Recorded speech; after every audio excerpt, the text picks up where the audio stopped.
Al Jazeera Podcasts. Today, a video forces Pakistan to confront a murder it had ignored. The crime took place last month, but it is only now that a chilling video of the gruesome murder is going viral.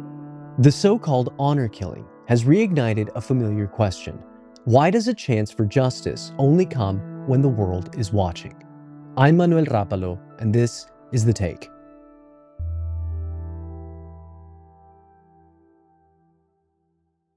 Before we begin, a warning to our listeners and viewers. This episode contains descriptions of violence that some may find disturbing. Walk 7 steps with me. After that, you can shoot me. Those were among the last words of a woman police identified as Bano Bibi.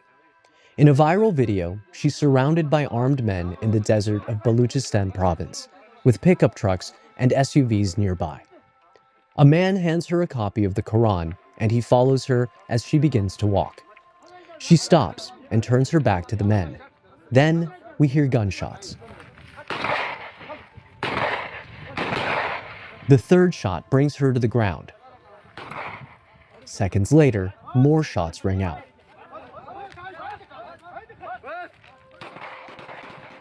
A man beside her, identified as Ehsan Ullah, is also killed. As the two lay bleeding on the sand, the shooting continues. Police say the man holding the gun was Banu's own brother, carrying out what tribal elders had decided, that they should be killed for allegedly having an affair. The murders took place a month ago, but there was no investigation. It wasn't until the footage spread online and public pressure mounted that the state finally got involved and arrests were made. Many are calling it an honor killing, and our guest today says that murders like these are more common than you might think, but often go unpunished. My name is Sadia Baloch, and I am a human rights defender. Professionally, I'm a lawyer, and my work revolves around human rights advocacy in Balochistan. Sadia, welcome to The Take. We're speaking today about the murders of Bano Bibi and Ehsan Ullah in Balochistan.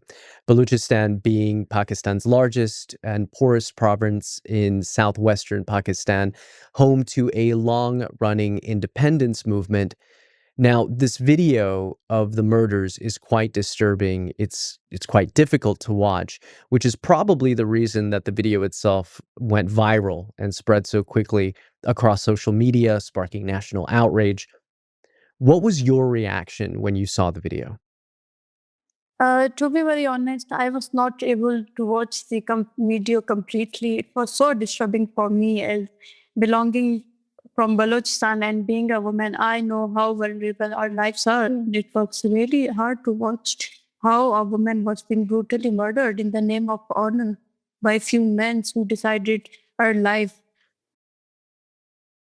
And it's a video that's also sparked widespread condemnation across the country.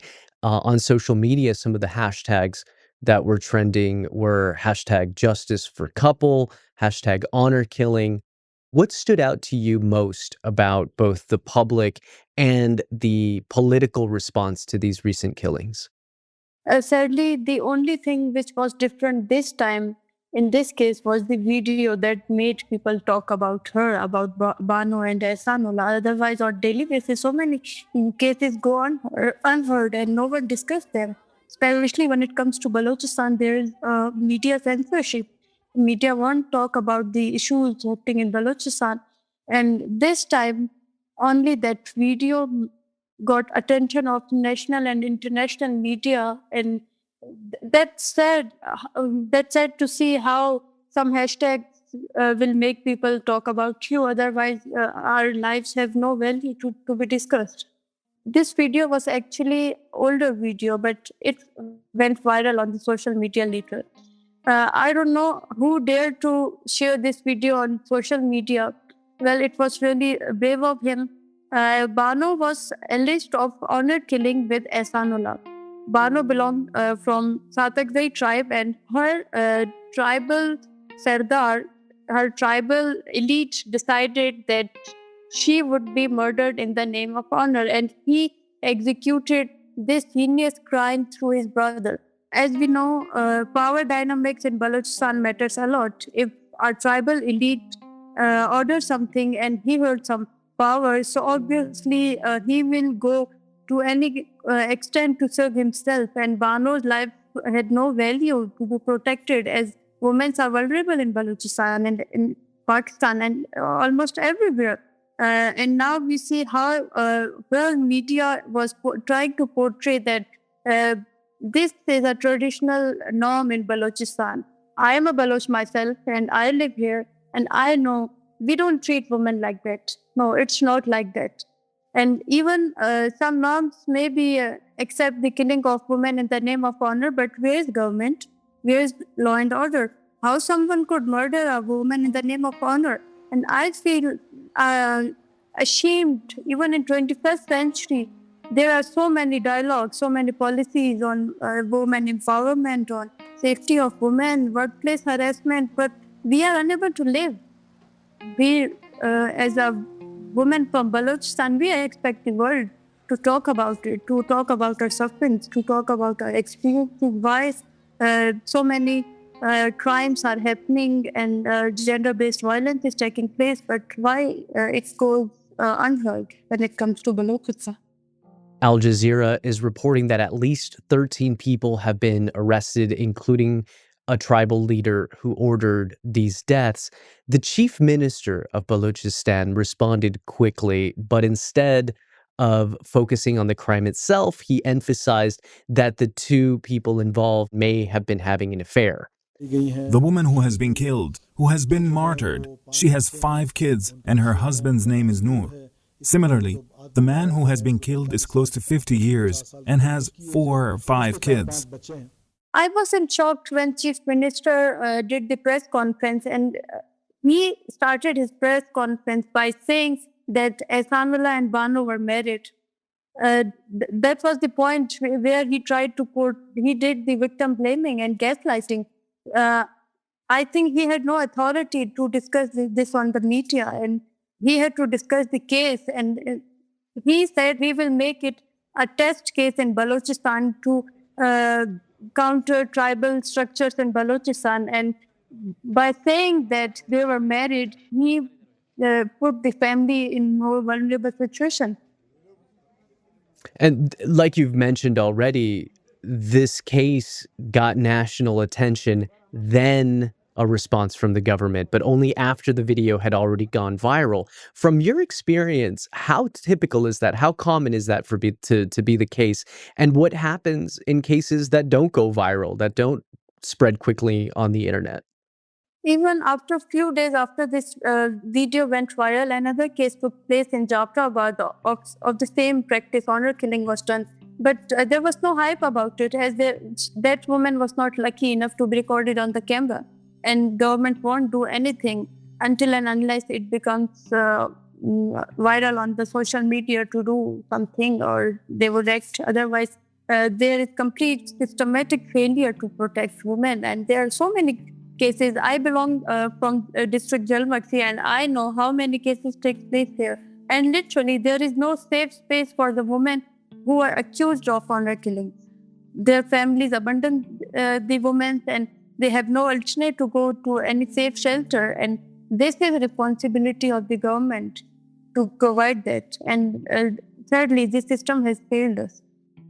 No, there seems to certainly be a disturbing pattern that you're describing, one that means that if there's no visibility of the crimes, essentially there's no justice. I think it's important, we must discuss that, why there is no visibility of the cases. Sadly, the people who are today sitting in the legislation of Balochistan Assembly are the same people who do the same crimes. And they make sure these practices are keep going on. So how these will stop? It's the same people will do policy making and they are in power. There is no accountability. More with Sadia after the break. In 2014, Karen Rodriguez was kidnapped by one of Mexico's deadliest cartels. Her mum vowed to hunt them down and bring them to justice. We'll investigate this story and others from across the globe on True Crime Reports.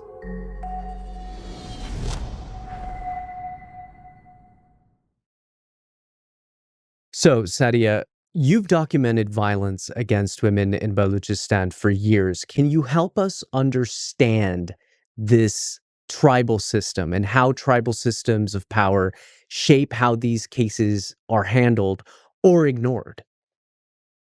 Basically, I don't think these are some tribal practices. Actually, this belongs to the uh, status quo, more like a status quo thing in Balochistan.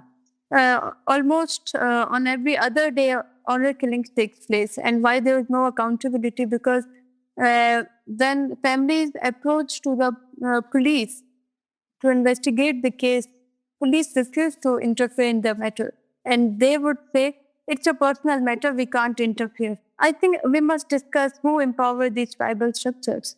This is the same government who empowers these tribal structures in Balochistan. Otherwise, no one would have authority to do anything beyond this state's ownership and title. And those who are involved in such heinous crimes have full on support of government institutes. Where do people go? Because it sounds like if the police won't get involved, it sounds like victims and their families are left with very little recourse. Where can they go? That's why they would go to the tribal elites like Sherba Satakzai, who would then order killing of the woman. That's why there's a mistrust between the government and the people, and government has failed people to go to them to knock the door of judiciary or justice. There's completely, I would say there are not loopholes, completely absence of judiciary in Balochistan, and they are helpless to provide justice to the families or to maintain law and order situation in Balochistan. Sadia, help us understand something here because this is not occurring over a lack of laws. Balochistan does technically have laws to protect women, but you've said that the state often avoids stepping in because it sees these issues as being either private or tribal matters. What does that look like in practice? Yeah, there are many laws, but they are only on paper. They are not practically available. I remember there was a case where a woman was accused of honor killing, but she fled from the village and she went to Quetta for a safe space, and she went to that protection unit shelter for women that was supposed to be safe shelter for her. But her family took her from that safe space and they murdered her. This reflects there is no alternate for the woman to go, and there is no other protection shelter units. And this is a responsibility of the government. Even some tribal elites, even involved, at least they would intervene to stop such crimes, and they would protect lives of so many women. Sadia, you've mentioned that there are some pretty well-connected people who are sometimes complicit here. Some of the most powerful politicians in Balochistan, including the current chief minister, have faced past allegations tied to cases like this. How does that level of political protection shape what justice looks like on the ground?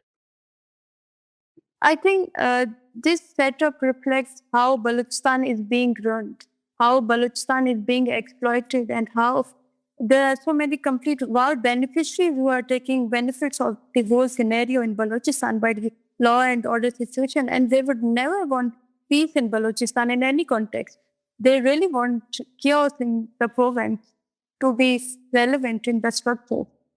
I was also reading on social media, given the widespread response to these murders, that one of the recommendations or criticisms is that these sort of tribal systems need to change or need to end because essentially what they create is a parallel justice system, like you mentioned. How difficult would that be to do away with or to No, modernize? it's not difficult. It's not that difficult to counter tribal structures in Balochistan.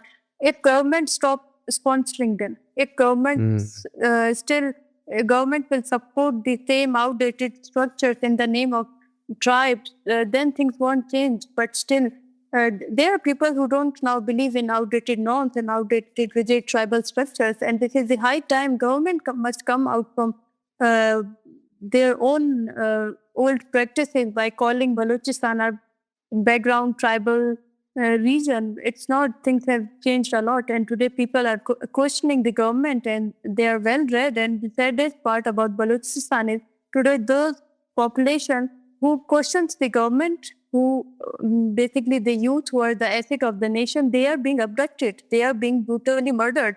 And this is how the government needs to resolve the issue in Balochistan, that then they will obviously fail.